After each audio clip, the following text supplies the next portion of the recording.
Cái hoa tim hoa hay cái nó sắc hay rồi. Nó ra mua.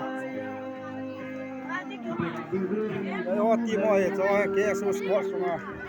Nó ra pa.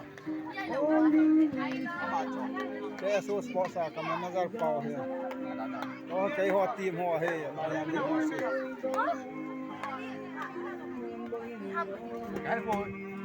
Cái hoa tim đi về.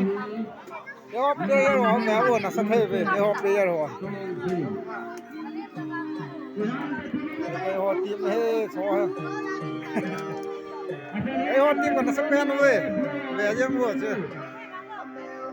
Ai à cái hoa player hoa mình cũng muốn cái cô cái hoa player hoa hiểu không? Kẹp chân pa gạo rồi chứ không? Làm cái bùa cái gì? Cái hoa tim hoa nó sai liền cao làm nữa. Số thế này cái hoa tim hoa, cái hoa cặp pan điều cái gì điều. Đây là cái hoa tim mà cái hoa bên nào chỉ kiện tay vậy. Cái hoa bên nào kiện tay vậy? Đó, tụi chúng nó cắt sport xuống cái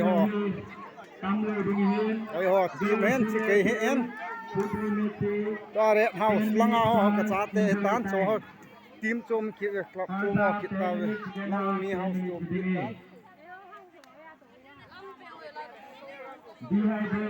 Hô, cái chân nó rong bẹ đi tay, chân nó rong sao tay. Cái mình bây giờ nó lại asum ha, phải bẹ sa lung kim ta tới cả béo. Mà supporter họ về chứ không, nó sắp thấy về. Sum máy sen lâu thì cái số sport à, nhưng mà hết. Cái mà họ lại thao so hết kịp rồi. Mình nói nuông vậy tao máy á, cái dạo sum ha phải vào là tiêu chung gần cái gì hết ta. Đấy nó so cái tao vậy mà ra cái số group mà áo sum chị gì này. Đấy nó so mình nói ra nuông. Đây là chiếc sum kịp tay, mà áo sum kịp tay vậy. Cái số sport nó làm cái cua mà tim mà họ khét tay.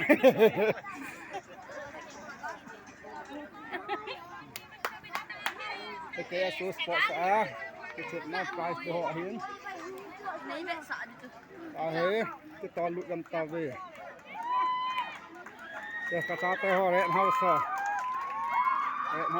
xí, lăng hết, lăng họ hầm nó sẽ thi về rẹn house.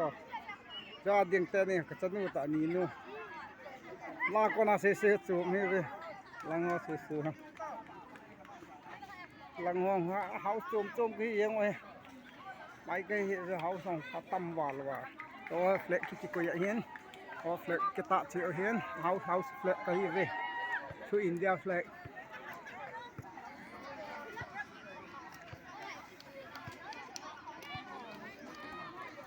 Cái nào cái tâm này? Lăng supporter nó sắc kỹ về. Mà má do nó tập bật up mang con nên là tí mua hạ một lần nãy sạ bộ lưng. Sao xem kỹ nó sắc kỹ thế về. Cái bé pa đo tin chúng ta nè. Nó là nào bé? Nó bé ta nè.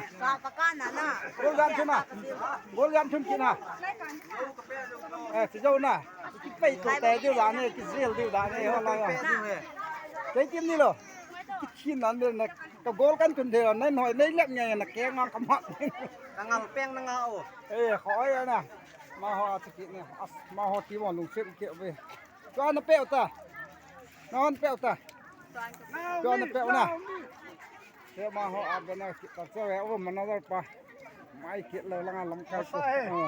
Cứ cho nó phát lá con số nào nó ngon. À lấy mà sao cô chuma cái hấp. Chuma hạt kita vào. Lại mà họ kẹp nữa. Nó sẽ thấy về. Lăng supporter mai về.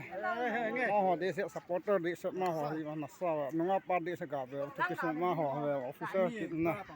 Mà họ mai cuối sống đấy mà họ bên nào sẽ kiện ta. Mà họ bên nào sẽ lăng kiện nên. Thì